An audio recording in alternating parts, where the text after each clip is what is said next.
జిల్లాలో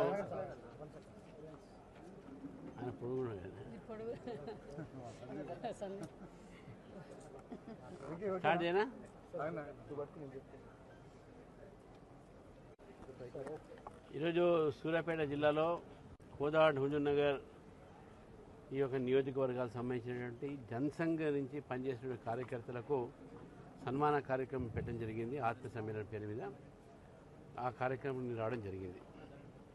ఈరోజు చాలా సంతోషం ఉంది. ఎందుకంటే పాత కాలం నుంచి బీజేపీలో పనిచేస్తున్నటువంటి ఒక కార్యకర్తలు కలవటము. అయితే ఈ సందర్భంగా తెలంగాణలో కూడా మారుతున్నటువంటి రాజకీయ పరిస్థితిలో దక్షిణ తెలంగాణలో కూడా భారతీయ జనతా పార్టీకి ఆదరణ పెరుగుతున్న విషయాన్ని మనం చూస్తూ ఉన్నాం. ఈరోజు చాలామంది ఇక్కడ ఐఆర్ఎస్ ఆఫీసర్ రిజైన్ చేసి బీజేపీకి చేయడం జరిగింది. చల్లా సుధాకర్ రెడ్డి గారు వారితో పాటు చాలామంది పార్టీలో చేయడానికి వారు సుముఖంగా ఉన్నారు.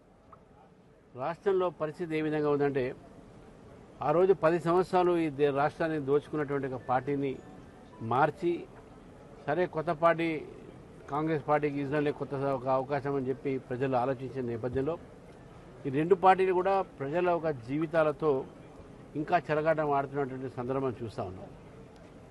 విద్యార్థులకు ముఖ్యంగా ఫీజు రియంబర్స్మెంట్ ఇవన్నీ లేక విద్యార్థులు రోడ్ల మీద పడి వారి జీవితాలు పాడు చేసుకునేటువంటి పరిస్థితి చూస్తూ ఉన్నాం. సర్టిఫికెట్లు ఇవ్వట్లేదు. 20 లక్షల మంది విద్యార్థులకు ఈరోజు ఈ యొక్క ప్రభుత్వం బకాయి ఇవ్వాల్సిన నేపథ్యంలో ఈ యొక్క ఎగ్జామ్స్ అయితే ఉద్యోగాల కోసం జరిగేది ఏపీపీఎస్సీ లానే అప్పుడు ఉన్నప్పుడు అప్పుడు లీకులు అయినాయి. టీజీపీఎస్సీ వచ్చినప్పుడు లీకులు అయినాయి. సంబంధించిన ఓఎంఆర్ షీట్లు ఈరోజు ఆన్సర్ బయటపడ్డాయి. ఏ విధంగా బయటకు వచ్చినాయి? ఎఫ్ఐఆర్ చేసినంత మాత్రం సరిపోదు. అంటే ఒకటో ఎగ్జామ్స్ లీక్ అవుతాయి ఒక సమయంలో ఆన్సర్స్. ఎందుకంటే 4 సంవత్సరాలు ఓఎంఆర్ రికార్డు పెట్టుకోవాల్సిన అవసరం ఉన్నది తెలంగాణ పరిషత్ ఈ ఒక ఏదైతే పబ్లిక్ సర్వీస్ కమిషన్. కానీ ఈరోజు బయటపడ్డాయి 450 ఓఎంఆర్ షీట్ల దాకా బయటికి ఎట్లా వచ్చినాయి ఇవి?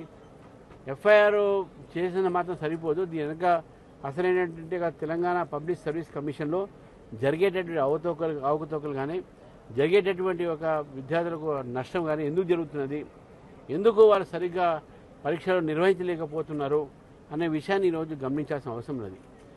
ఈ ప్రభుత్వం జాబ్ క్యాలెండర్ చెప్పింది. జాబ్ క్యాలెండర్ విషయంలో పబ్లిక్ సర్వీస్ కమిషన్కి ఏదైనా రోల్ ఉందా? వాళ్ళని ప్రయత్నం చేస్తున్నారా? అది లేదు. పబ్లిక్ సర్వీస్ కమిషన్ కేవలం విద్యార్థుల భవిష్యత్తు నిర్మాణం చేసే బదులు విద్యార్థుల భవిష్యత్తుని అంధకారంలో తోసే ప్రయత్నం చేస్తూ ఉంది. కానీ వెంటనే ప్రభుత్వము పబ్లిక్ సర్వీస్ కమిషన్ని తెలంగాణ పబ్లిక్ సర్వీస్ కమిషన్ని ప్రక్షాళన చేసి విద్యార్థులకు సమయంలో ఉద్యోగాల కోసం పరీక్షలు నిర్వహించి లీకులు కాకుండా ఆలస్యం కాకుండా కోర్టుకు పోయేటటువంటి ఒక అవకాశం ఇవ్వకుండా రిజల్ట్స్ అనౌన్స్ చేయాల్సిన అవసరం ఉన్నది.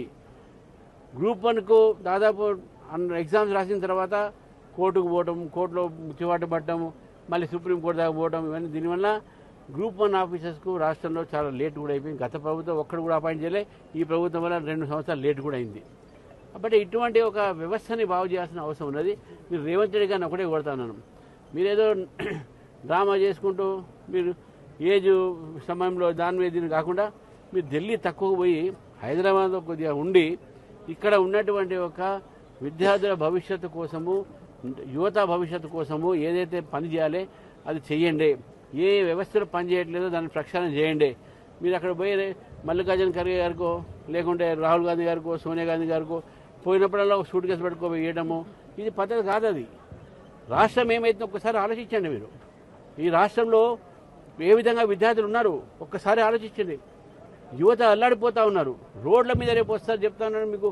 రేపు ఇదే యువత మీ ప్రభుత్వం వ్యతిరేకం పోరాడి మిమ్మల్ని దించే ప్రయత్నంలో ఇదే యువత ఉంటుంది చెప్పేసి కూడా ఈ సందర్భంగా తెలియజేస్తాం. అది చెప్పకుండా ధర్మేంద్ర ప్రధాన్ గారు ఈరోజు రాజీనామా మనం చేశారు. దాన్ని మనం ఎందుకంటే ప్రజల విద్యార్థుల ఒక కోరికపై ఆకాంక్షపై వారు చేశారు. మనం గుర్తుపెట్టుకోవాల్సింది ఏంటంటే ఇది వారికి లీకేజ్ సంబంధం లేదు ఒకటి. రెండోది పేపర్ సెట్ చేసిన అంతా కూడా వాళ్ళంతా కాంగ్రెస్ బ్యాక్గ్రౌండ్ భావజాలతో సంబంధించినటువంటి వాళ్ళు పేపర్ లీక్ చేస్తే వాళ్ళే లీక్ చేశారు. అయినా కూడా బాధ్యత తీసుకుని ఆయన రిజైన్ చేశారు. విద్యార్థుల భవిష్యత్తు కోసము, విద్యార్థులు రోడ్ల మీద రాకుండా వారి యొక్క మంచి భవిష్యత్తు కోసమే వారు ఈరోజు రిజైన్ చేయడం జరిగింది. ఇది ఒక పెద్ద మనసుతో తీసుకున్నటువంటి నిర్ణయంగా మేము భావిస్తాం. సార్, కేసీ వేణుగోపాల్ మన హోంమంత్రి ఎక్కడున్నారు, బీఆర్ AK-47 లాగా చేశారు, ప్లస్ మన దీన్ని కొద్దిగా అరాచక సంఘటనలు ఏర్పడాయని అన్నారు. కేసీ వేణుగోపాల్ గారు రేవంత్ రెడ్డిని అడగాలి, అదే నువ్వు ఎక్కడ ఉన్నావు, హైదరాబాద్లో ఉన్నావా, ఢిల్లీలో ఉన్నావు అని.